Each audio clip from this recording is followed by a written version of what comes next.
I have about 20-25 sheets. I've called the journey along the flood risk management in the Netherlands. So it is more about perhaps how we manage floods in the Netherlands and a little bit about Rijkswaterstaat, although we are proudly to be the partner of the month. So I give you a short introduction to Rijkswaterstaat, then the flood risk management approach in the Netherlands, and the last few sheets is what Rijkswaterstaat wants to achieve in Polder2C. Well, this is a picture of the office where we are working on Tuesday in Lelystad. And Lelystad is a new town, 50 years old, built in a reclaimed polder. So on the right side, you can see this red polders that used to be the sea, the South Sea, because this was open connection with the North Sea until we built the Afsluitdijk in 1932. And after that, we reclaimed large areas. In fact, the plan was to reclaim the complete IJsselmeer and Markermeer. But we stopped because we did not need the agriculture grounds anymore. So new polder, new city, and this building was built in 1972 to develop this polder. And now it's our office at Rijkswaterstaat. At the black arrow, you can see my window where I used to look out 2 years ago before COVID. But more important, why I showed this picture is this statue, this little girl, representing a girl swimming on the sea level as it was 100 years ago. And why is this for me important? This is a representation how deep we live underwater in the Netherlands. So that is almost 6 meters high, this statue. And this is, well, the challenge for the Netherlands.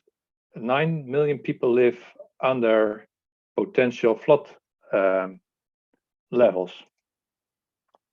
Well, Rijkswaterstaat estimated 200 years ago, more than 200 years, in fact, by Napoleon Bonaparte.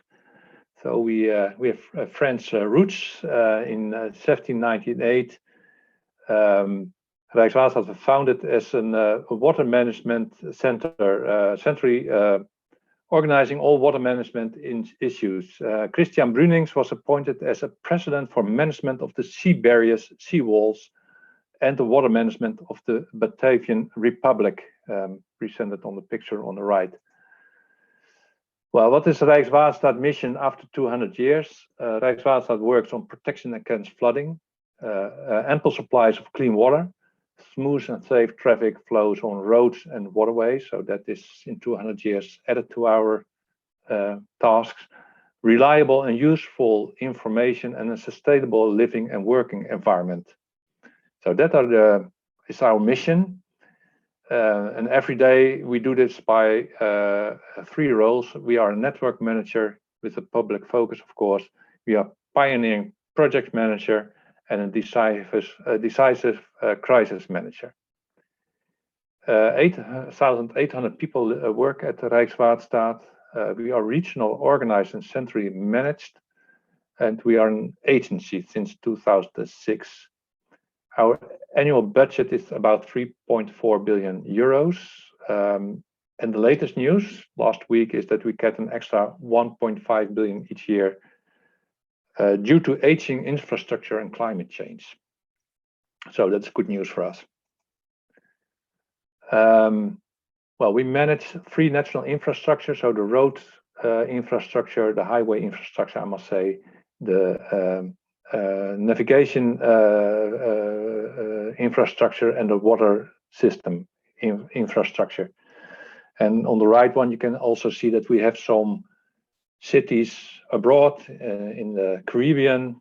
We have 3 towns that also are Dutch towns, and Rijkswaterstaat also is responsible for the water management and crisis management in that area. And you can see how large the national continental area of the North Sea is. That's larger than the Netherlands themselves, and that's also managed by Rijkswaterstaat. So then, journey through flood risk management. I like those 2 old paintings and representing that we always try to steal land from the water, but the water is stealing it as well back from us, and having enormous amounts of people dying by floods and devastating situations. The left one is also a nice one because that is representing ice dams in the river, and ice dams were in the past and often the starting failure mechanism of breaching of our dikes along the river. Nowadays, we don't know ice dams anymore because the water temperature raised a little bit by the industry in Germany, but also we have canalized our rivers and make more room for it. So ice dams is not a known phenomenon anymore, but perhaps climate change is bringing it back to us again. Then we are very arrogant as the Dutch. We thought that water could follow our function, and land reclamations, and we built levees and we drain our country. So if we want to live on the bottom of the sea, as I presented our office of Rijkswaterstaat, we just create a polder. If we want to have agriculture in extremely wet areas, we just drain the soil. And if we want agriculture in salinated areas, we just bring in fresh water. So also French philosopher Descartes had this expressing, God created the world and the Dutch created the Netherlands. So I have a small graphic of in the past, 200 years ago, we followed the water at our space development, and then we got more and more technology, steam engines, etc. And we thought that we could have the water to follow our function. So we adapted the water system to our wishes, and well, that did not went well. So nature was not accepting it anymore. And nowadays, our strategy is room for water and sustainability. So that's a change we are going through. Building with nature and room for water is the new adagium. The Netherlands has a Rhine Delta. Well, some numbers: we have 350 kilometers of coastline, 3,500 kilometers of flood defenses. By the way, Rijkswaterstaat owns only 700 kilometers of them, so we are not the biggest water defense manager. That are the regional water authorities. We have hundreds of locks, sluices, pumping stations, etc. About 9 million people in the Netherlands live in potential flood-prone areas. So that's of 50 million people in the Netherlands, 2/3 of them live in flood risk areas. We have a basic level of protection, and the basis of that is that no one in the Netherlands may have a chance that exceeds once every 100,000 years to die by a flood. Another impressive number is that we invest about 1 billion euros on reinforcement and maintenance on our flood defenses. That is 0.2–0.3% of our gross domestic product. And we protect about 1,800 billion euros with this. So if you calculate this to what does every person in the Netherlands pay for flood defenses, that's 55 euros a year. So that's, I think, a bargain for such a high protection against flooding. And we do it very well, I may say. But what people don't realize is that we look at climate change and sea level rise, but in fact, the land subsidence is the biggest problem for the Netherlands. So in the last 200,000 years, I must say, the last 1,000 years, you can see that, well, 1,000 years ago, the main level was above the sea level. But then the monks came, starting agriculture, starting ditching, draining the land, and slowly our country is sinking, and the subsidence is going much faster than the sea level rise the last 1,000 years. So this is our big problem. This is, I may say, man-made problem, subsidence. But of course, sea level rise is also knocking at the door now. We are a very, well, professional waterland, so we have a very complex system of ditches, canals, river systems, pump houses, getting the water out of our country, and try to keep the salt water outside.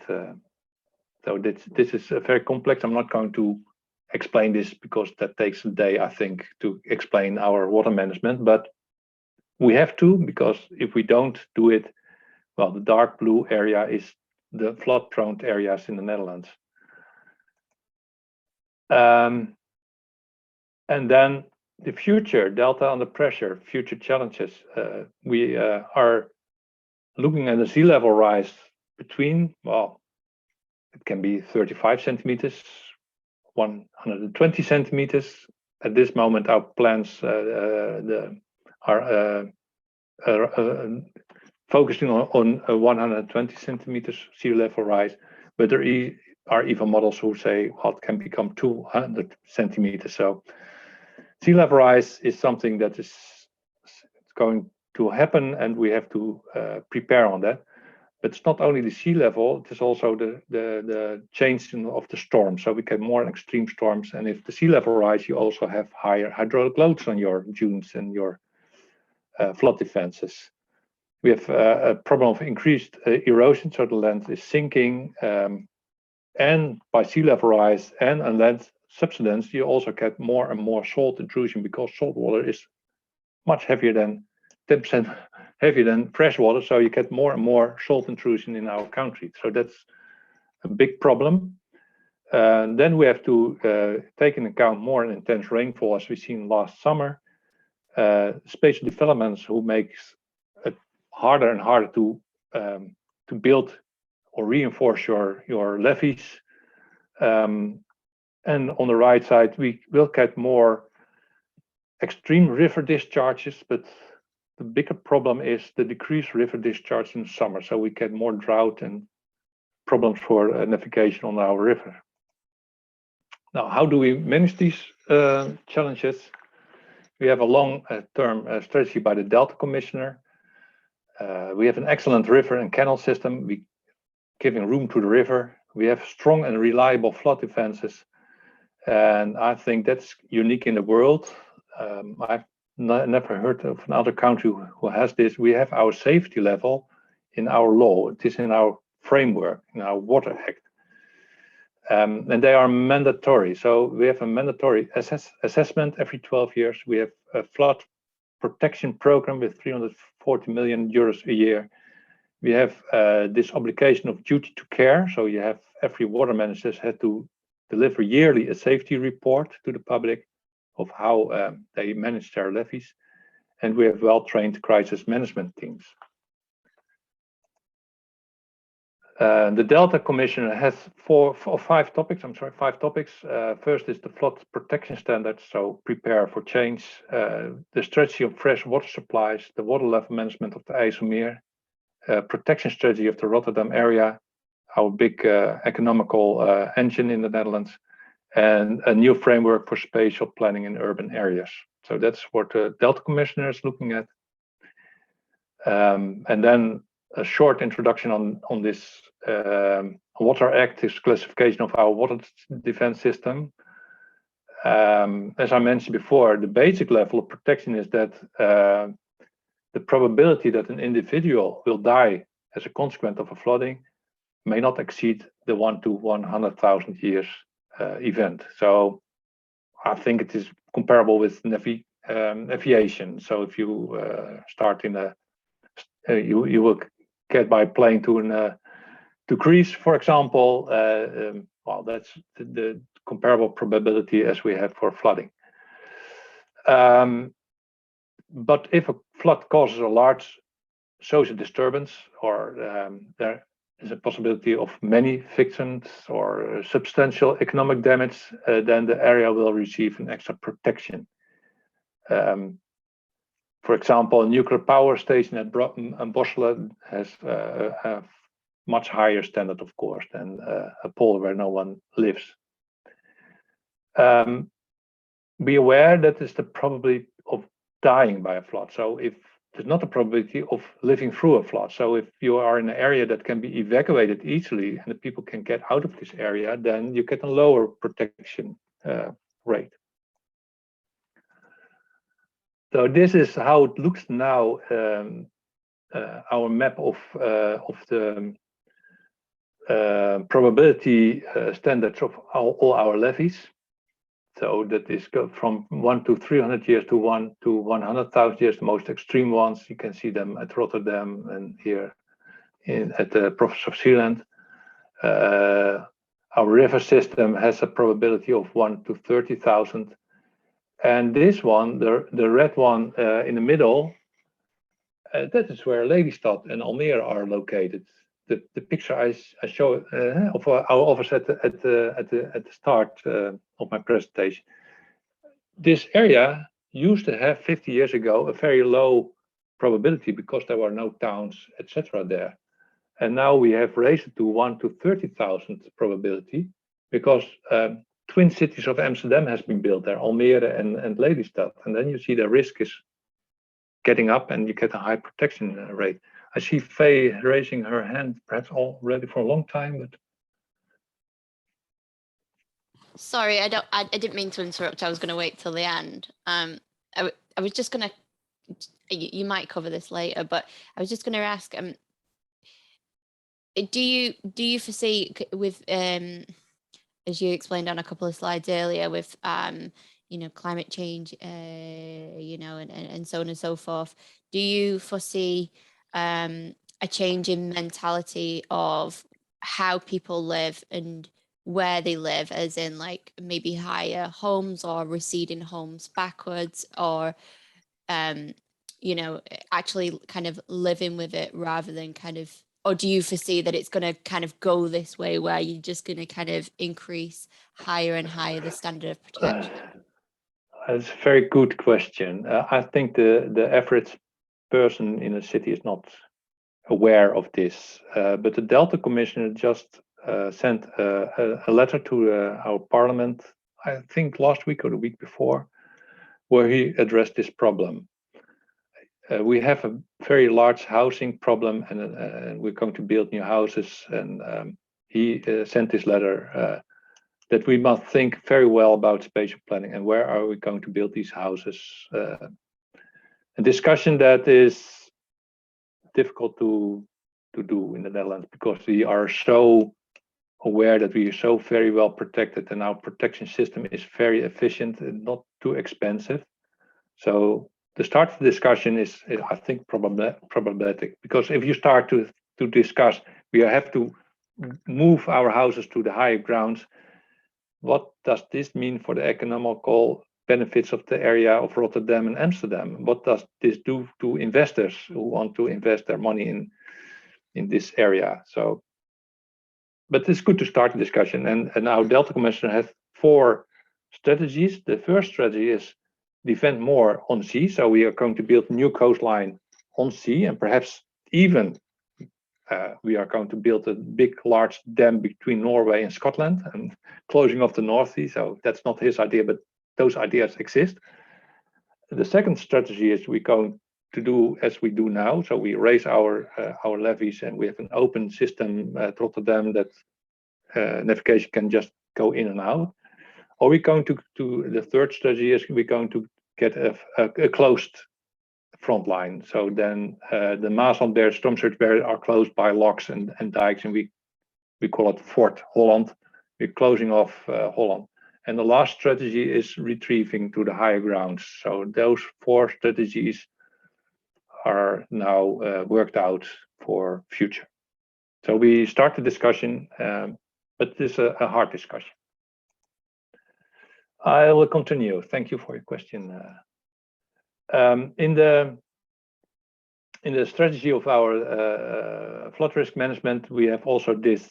So we have a safety level, and the minimum is, for example, the probability of 1 to 1,000 years. So that's in the Water Act, but we don't want to wait until the levee has reached this level. So we have 3 times more stricter alert value, and in the assessment, the 12-year assessment, every water management has to assess if he meets this alert value. If he exceeds this alert value, he has to start reinforcement plans. So he gets about 12 years to do the reinforcement plan, etc., and then it's back in the green level. So we are not allowed to get under the red line. So that's also in our Water Act.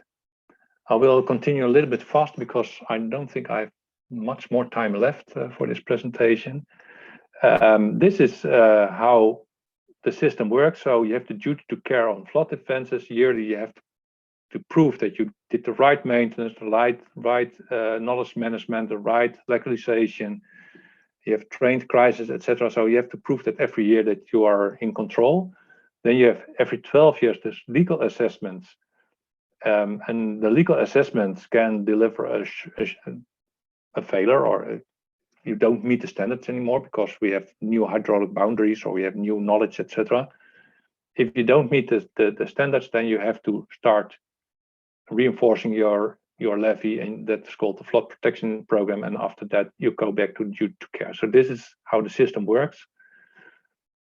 We spend about 750 million euros a year on reinforcement planning, etc. That's not only our river systems or the coastal, this also including the regional canal systems, etc. So we spend, as the Rijkswaterstaat and 19 regional water authorities, 750 million euros on reinforcing our dikes, and about 150 million euros on maintenance of these dikes. So about €1 billion a year. Then the role of Rijkswaterstaat in this flood risk management. We are, of course, the asset management of the main water system infrastructure and the complex and cost-intensive flood defenses like the storm surge barriers. We are realizator of our own flood defense reinforcement program and maintenance. We are an advisor for our minister and the policymakers. We are a realizator of the mandatory assessment tools. So the tools that has to be used also by the regional water authorities are made by our division. But we also chair and also housing of the National Coordination Committee during flood threats. So I'm one of the 5 chairs on this National Coordination Committee. I was on duty in July during the floods at the Maas, at the Meuse, or River Meuse. And then we collect all the information, get right information to all the people who need this information for their duties. And of course, we have a close collaboration with all the regional water authorities, safety regions, Ministry of Defense, Knowledge Institute, and of course, our international partners. And last but not least, we are an innovator. So it sounds logical, but in fact, Rijkswaterstaat is the only organization in the Netherlands who can combine this all. So we are perhaps not the biggest and the largest water authority, but we have a very important role to combine and connect everything. So some pictures of what we manage as Rijkswaterstaat. These are the Rijkskering. The yellow dots are in our system. We are responsible for. On the right side, you can see 500 kilometers of canals we also manage. Then some large infrastructures, of course, the Maaslandkering on the left top, left middle, the Oosterscheldekering, but also large locks and sluices are managed by us. On the right side, the unique Ramspolkering and a big tube that we can blow up with air and water and then protects large area. I believe Wouterzomer lives near there in this area. So, and the Afsluitdijk on the right top. Oh, sorry, went too fast. The river management, of course, we do a lot of river management, but also these kind of large weirs you see on the bottom for navigation. So we close these weirs so we get a higher water level for navigation. We open them if we have large river discharge and the discharge should not be stopped by these weirs. But also on the right side, for navigation, we break ice in the river system, etc. Also canals and big lakes, we manage the large locks in the canals, etc. Then my last few sheets to end my presentation is what is the goal for Rijkswaterstaat Polder2C? Well, we are asked to lead the Emergeny Response work package 2. We try to make partners, of course, enthusiastic for participation in this work package, and we are responsible for the contents for an international handbook for work package 3. And we will work, try to help you or get help from you for dissemination of the project results. We are in it for 360,000 euros, divided over the several work packages. And why do we participate? We want to benefit by getting knowledge of real life experience in closing dike breaches, knowledge of real life experiences and testing all kinds of emergency measures during crisis and calamity exercises. We want to train our own staff and experts on flood risk management. And of course, we want to strengthen the cooperation with the Flemish government and learn from crisis response in France and UK. And we are working on this international handbook for emergency response, so we want to get input for this handbook from this Polder2C project. But also getting insight in the behavior of flood events under extreme circumstances, especially dikes and their collapse behavior for work package 1 is very interesting for us. And last but not least, we are warned as the Netherlands that we are really model driven. So with an exceedance of 1 to 100,000 or 1 to 10,000, the chance that you live through a real high water situation is very low. So we don't have real life experience. So we put everything in models. All our assessment tools are models. So it is all theory. And this is a very big opportunity for us to see the difference between the theoretical strengths and the real life strengths of flood defenses. So the animal burrow test is really interesting for us all. So we get more insights from the real strengths of the dikes, more testing, educating of our own staff, and having input for the international handbook. The challenge for us, and that's a big challenge, how are we going to translate the results of this lab test to other dikes? And as Rijkswaterstaat, what's our approach to get these results into the work of Rijkswaterstaat? Because we are a really, really large company, very complex, organized, and well, how are we going to disseminate it in our own organization? Thank you for your attention. Thank you, Bart, for the general overview of your big and rich organization. Or you need to spend a lot of money in order to get everybody to keep your feet dry. Any questions for Bart? Peter. I see some hands raised. Yes, thank you. Nice presentation, Bart. I always thought you had 2 levels of occurrence of a storm that you take into account, and the Netherlands, 1 in 1,000 year and 1 in 10,000 year. Now I see you also make a lot of extra difference in them. But how do you relate the flood risk to the chance of a person getting killed, because that's much lower? I didn't really see the difference between those 2 occurrences. Well, first of all, we look at when we started with our flood risk approach in 1970, after the big disaster, of course, of 1953.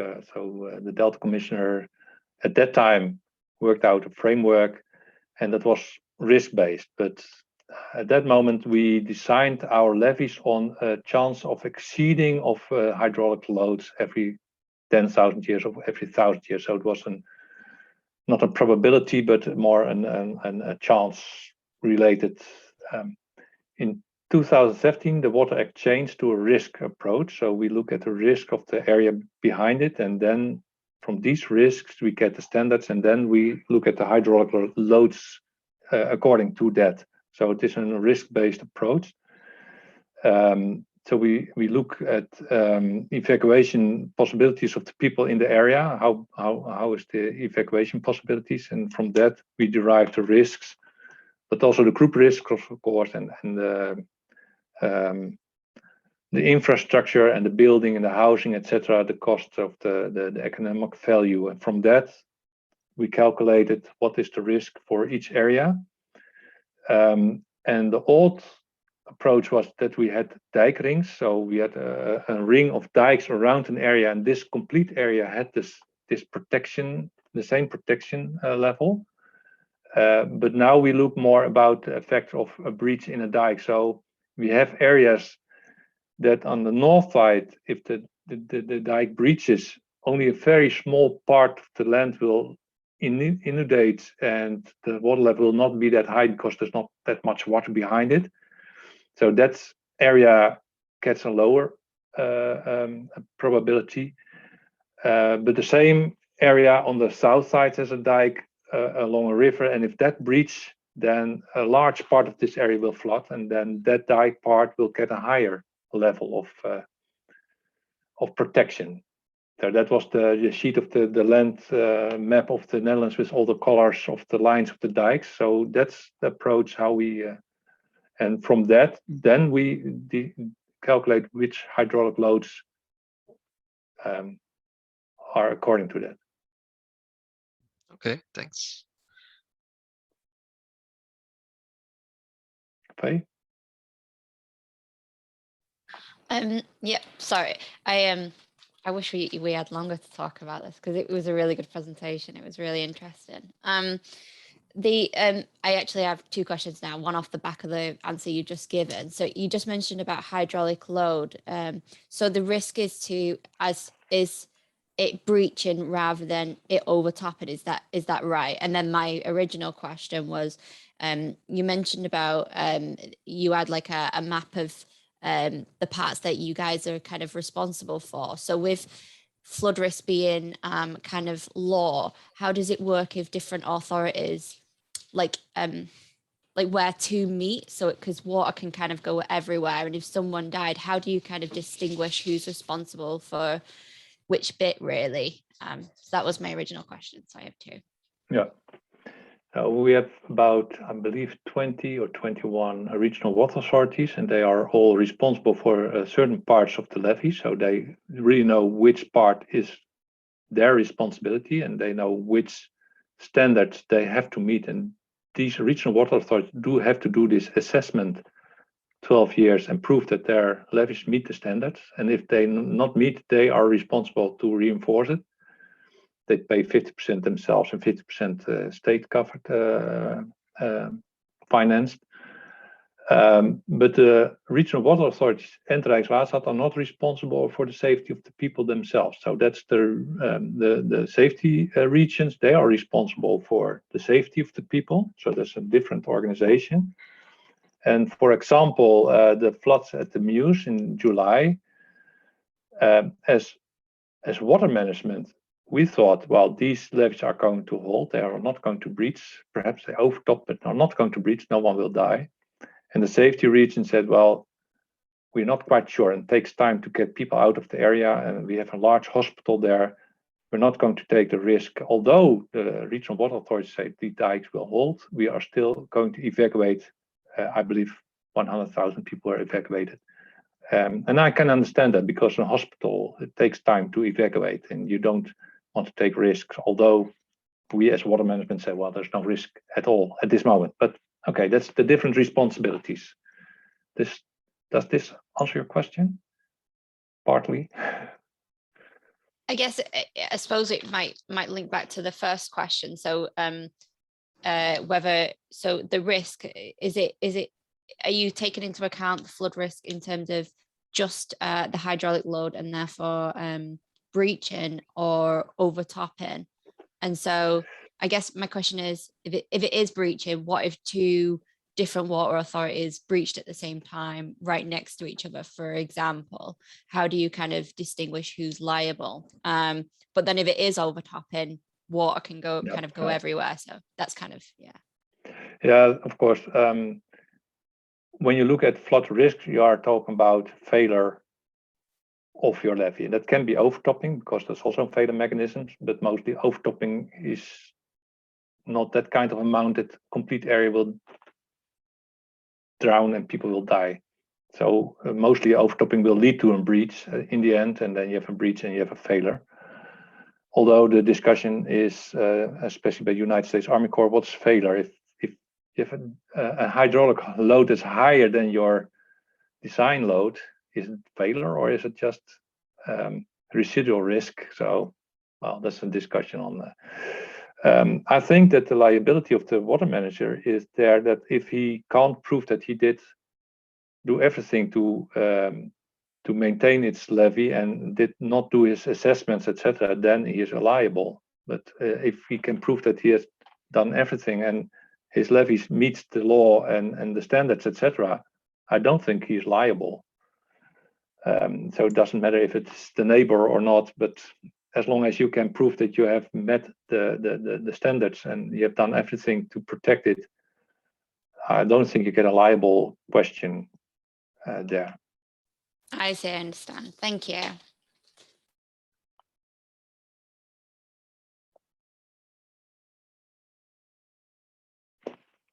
So, no more questions, I believe. Then I'll leave it to the chair again. The